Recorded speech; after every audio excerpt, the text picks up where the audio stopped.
Next movie, Go Getter.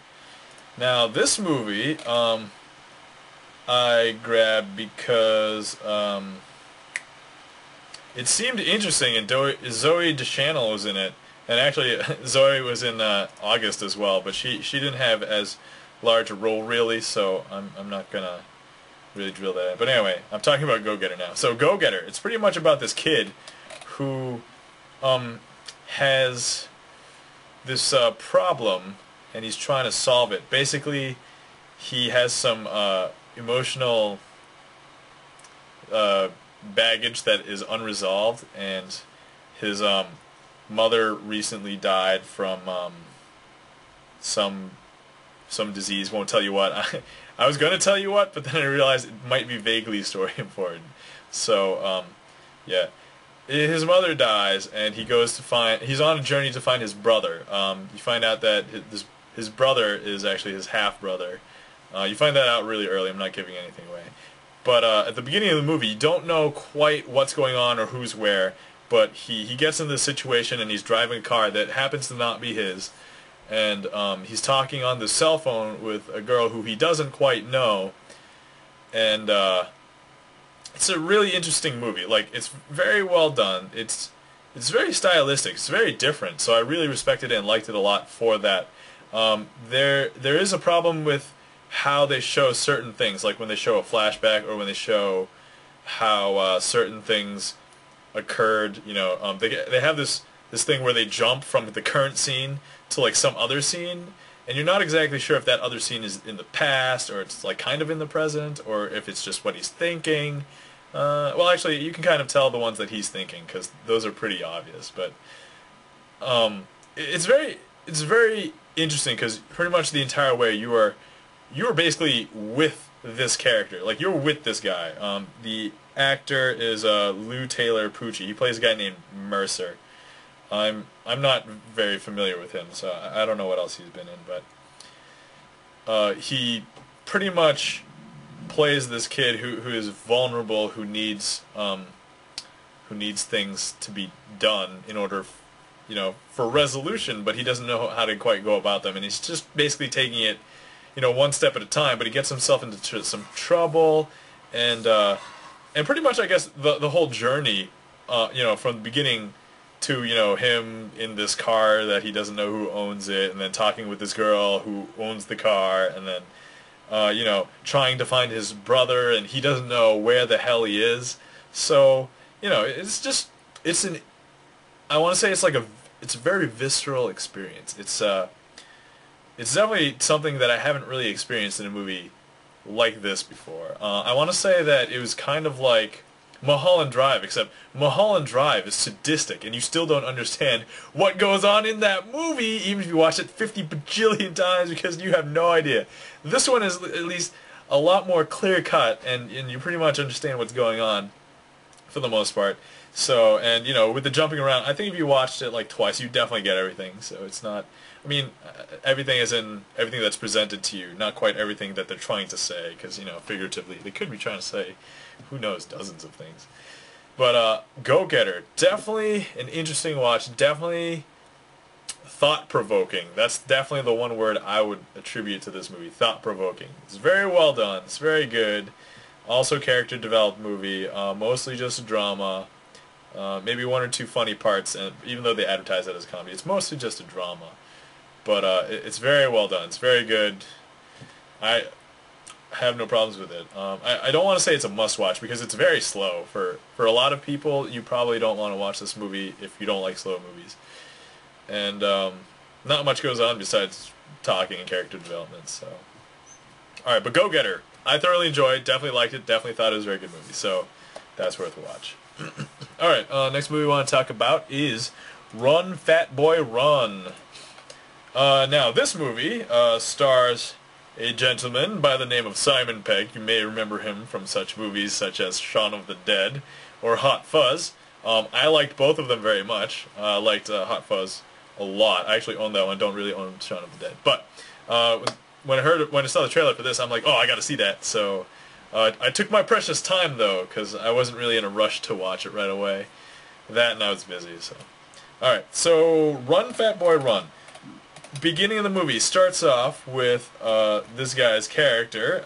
His name is Dennis, played by Simon Pegg, and he runs away from his girlfriend at the wedding, who is pregnant. And they bring this back up several times.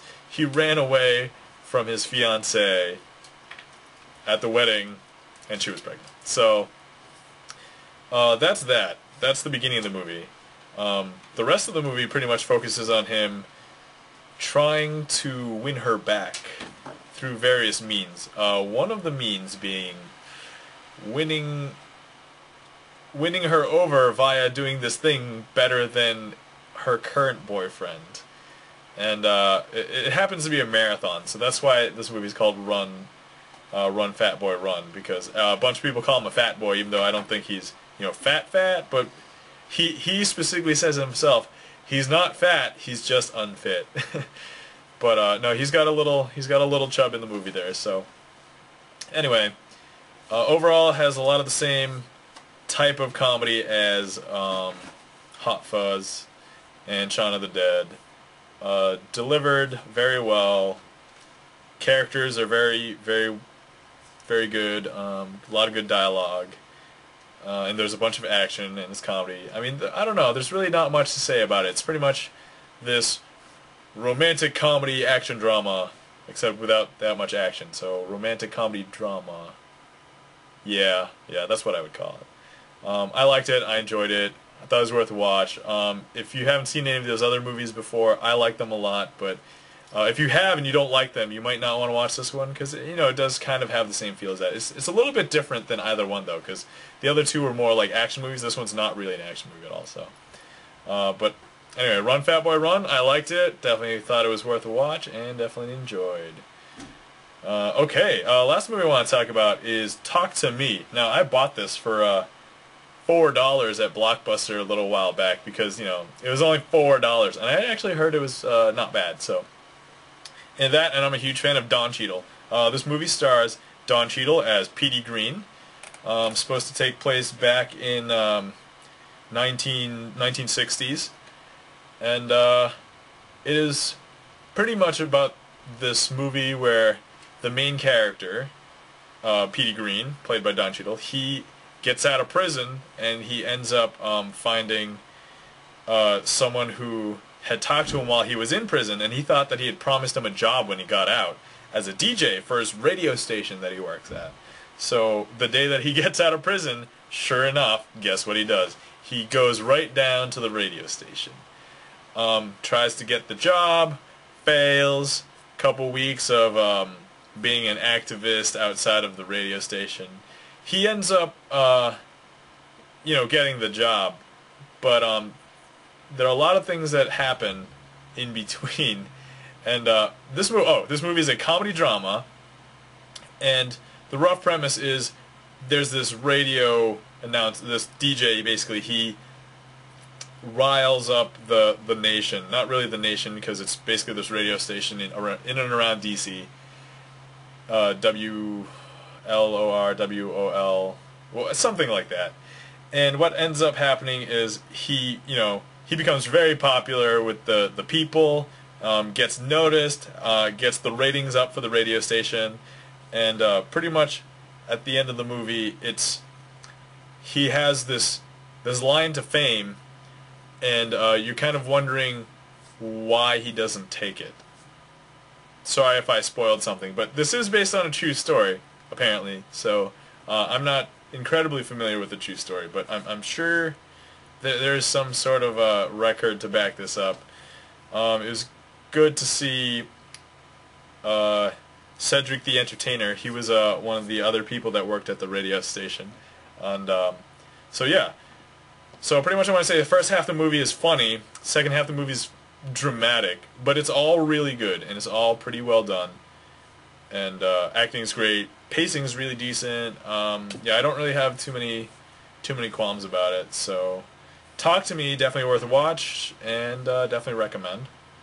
So yeah, although if you know, at this point you probably know whether you're into that kind of movie or not, so you can choose whether you want to watch TalkToMe or not. I liked it, I enjoyed it, and yeah, so I think that's it for today. I've definitely gone over time, but yeah, I'll be watching a lot of movies. Sorry, I'm watching just old movies, but that's really, I'm just trying to catch up on everything that I have been missing out on and all that fun stuff. So, alright, anyway, that's all for today, and you guys have a good night and enjoy the movies.